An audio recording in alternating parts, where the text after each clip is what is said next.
Have you ever smiled in a room full of people while silently wondering if you even belong there? That's the kind of depression no one talks about. Let's be honest, when people hear the word depression, the first thing that comes to mind is usually someone lying in bed all day, crying uncontrollably or completely falling apart.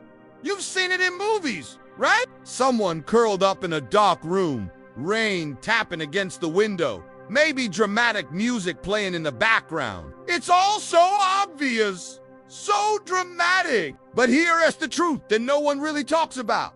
Depression doesn't always look like that. Sometimes depression shows up with a smile, with a clean shirt, with a full calendar of work, meetings, birthday parties, errands, and behind it all, a quiet emptiness no one else can see. That's what we call high-functioning depression. And honestly, it might be one of the most dangerous forms because people around you might never know you're struggling. And you might not even realize it either. I remember a phase in my life when, on the surface, I was fine. Capital Fini, I woke up on time, got dressed, made coffee, showed up to meetings, cracked jokes, replied to texts, but inside it felt like I was watching my life from behind glass. Like I was there, but not really, just going through the motions. And that's the thing. Depression doesn't always scream. It doesn't always announce itself with tears or breakdowns. Sometimes it whispers, sometimes it hides in plain sight. Maybe you're not crying every day. Maybe you're getting things done, but you still feel empty or disconnected or like you're running on autopilot. That's not just being tired. That's not just a rough week. So if you've been asking yourself, why do I feel off even though everything in my life seems okay? You're not crazy, you're not lazy, and you're definitely not alone. Depression isn't always visible, but is always real. And recognizing that, actually saying, wait, this might be something more than just a funk, is one of the most important things you can do for yourself. You know what's even scarier than feeling sad? Feeling nothing at all. Depression isn't always about crying. Sometimes it's the complete absence of emotion, like someone pressed mute on your soul. You wake up, go through the day, respond when someone talks to you, laugh when you're supposed to, but deep down, you feel empty, not angry, not happy, just that numbness is one of the first emotional symptoms of depression people tend to overlook. And when you bring it up, someone might say, maybe you just need to go out more, or you're just bored. But inside, you know it's more than that. You're not bored, you're disconnected. And then there's the hopelessness. Not the kind that shows up during a bad day and disappears after some sleep. I mean that deep sinking belief that nothing is going to get better. Even when good things happen, you don't feel anything. You can't imagine a future. You can't imagine feeling different than you do right now. You stop dreaming. You stop planning. You just exist.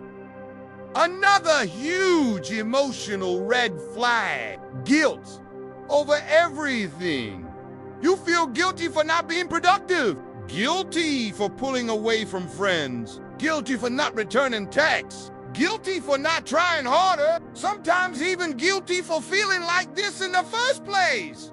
You start thinking, I have no reason to feel this way. There are people who have it worse. Why can't I just get it together?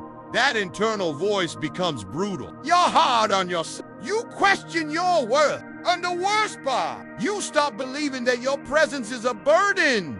That's when worthlessness creeps in. Not just the thought that you're not doing enough, but the crushing feeling that you're not enough. Period. You look in the mirror and wonder what happened to the person you used to be. The person who had passion, who had confidence, who believed in something. Now, you just feel like a shell, a version of you going through the motions. And here's one more emotional symptom no one tells you about. You start to feel detached from people, even the ones you love. You might be surrounded by friends, family, co-workers, but still feel completely isolated. Like there's a glass wall between you and the rest of the world. Like no one truly sees you. And maybe, deep down, you don't want them to. Because what if they did? What if they saw how tired, how lost, how broken you feel? So instead, you smile, you nod, you pretend. And every time you do, it feels like you're drifting further and further away from yourself. That's depression. Not always loud, not always visible, but always heavy. Sometimes it's not the feelings that give it away. It's the things you start doing or stop doing. You used to love music. Now, silence feels easier. You used to read, write, draw, go to the gym. But now, everything feels like too much effort. Not because you're lazy, but because even getting out of bed feels like climbing a mountain. One of the most common behavioral signs of depression is withdrawing from the things you once enjoyed. Hobbies that used to light you up now feel meaningless. It's not that you don't want to do them. It's that the energy is gone.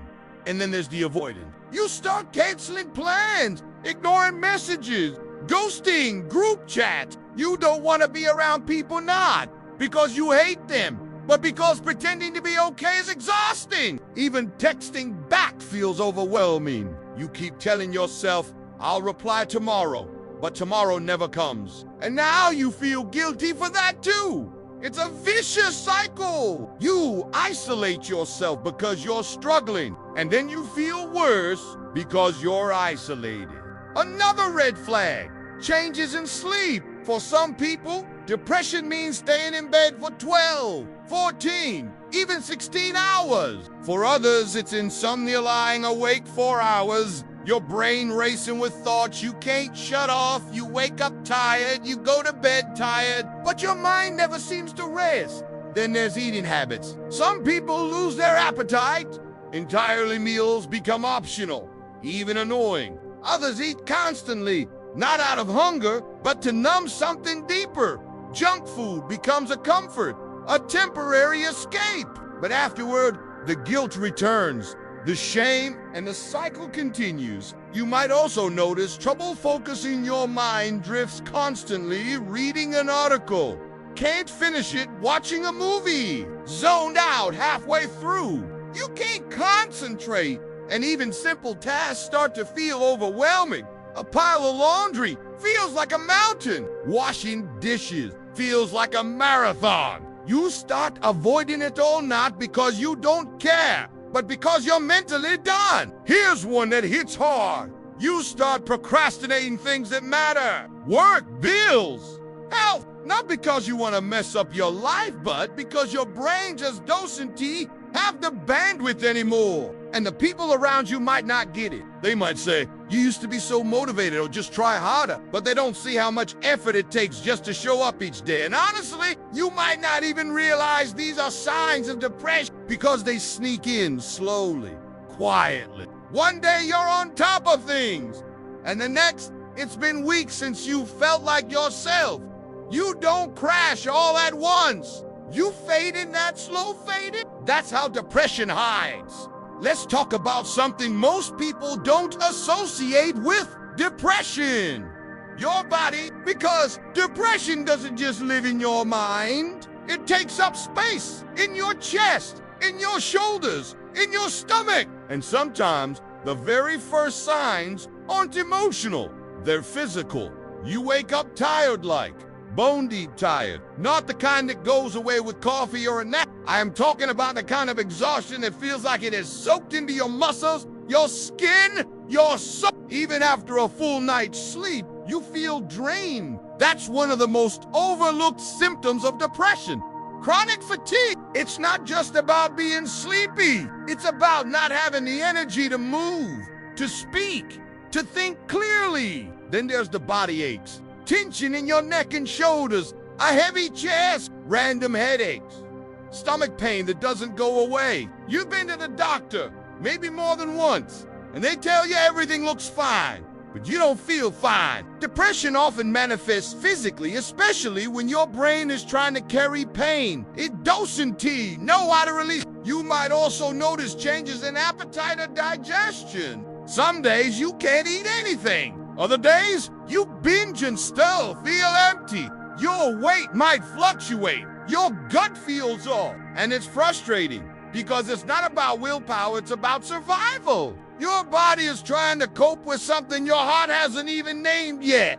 Another symptom, sleep disturbance, and not just difficulty falling asleep. Sometimes it's waking up at 3 a.m. every night, mind racing. Sometimes it's not being able to get out of bed at all. And then there's low libido, weakened immune system, lack of motivation to exercise, and even shortness of breath during panic or anxiety episodes. These are all real, not in your head, not just stress. Real physical signs that your body is carrying a weight too heavy for your mind to hold alone. What makes it harder is that people don't always connect the dots. We're taught to treat mental health as something invisible. But when depression shows up in your body, it demands to be felt. So if your body's been screaming and no one's been listening, including you, this might be the sign to pause, to ask, is this something deeper? Because your body always tells the truth, even when your mind is too tired to speak. Here's something most people don't realize. Depression doesn't always feel like sadness. In fact, sometimes it doesn't feel like anything. And that's why so many people miss it. They think, I'm not crying every day, or I'm still going to work. I'm still showing up. This can't be depression, right? Wrong. Depression isn't just about being sad. It's not just about loss or trauma or something big happening in your life. Sometimes it's just this heavy, lingering fog that settles over everything. Even when life seems fine on the outside, people also confuse depression with weakness. They think struggling emotionally means you're broken. But depression doesn't care how strong you are. It doesn't care if you have a good job, a relationship, or money in the bank. You can have everything and still feel nothing. And maybe that's the scariest part, the feeling of guilt for not being grateful. You tell yourself, I should be happy, but that doesn't change the emptiness inside. Another common misunderstanding. People think depression has to look dramatic. Like if you're not falling apart, if you're not visibly suffering, then you must be okay. But depression is quiet. It's going to bed with a smile and waking up with a... It's keeping it together in public and crumbling in private. It's functioning so well that no one, not even you, realizes something's wrong. So, when is it time to get help?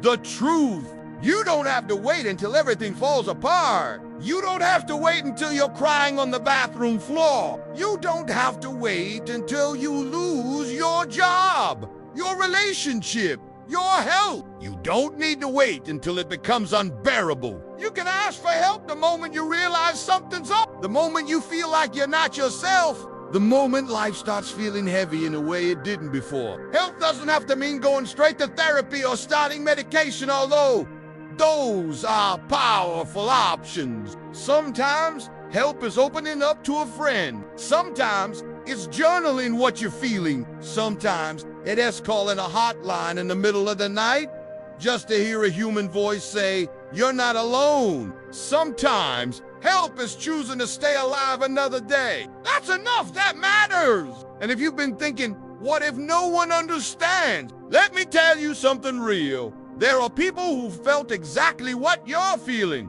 People who stood at the edge of the same darkness and they made it through. Not because they were stronger, but because they asked for help even when it was hard, even when it was messy, even when it was scary.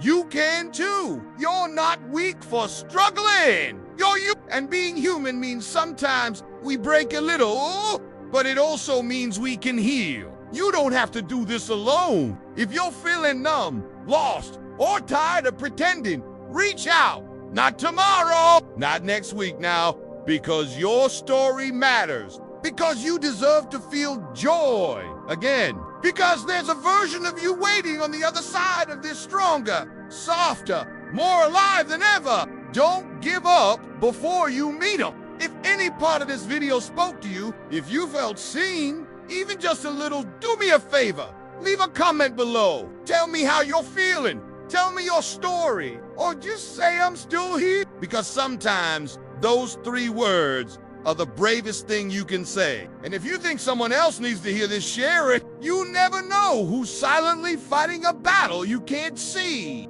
Don't forget to like and subscribe. Not just for the algorithm, but so we can keep building this space together. A space for honesty, healing, and being human. You're not alone. Not here. Not ever.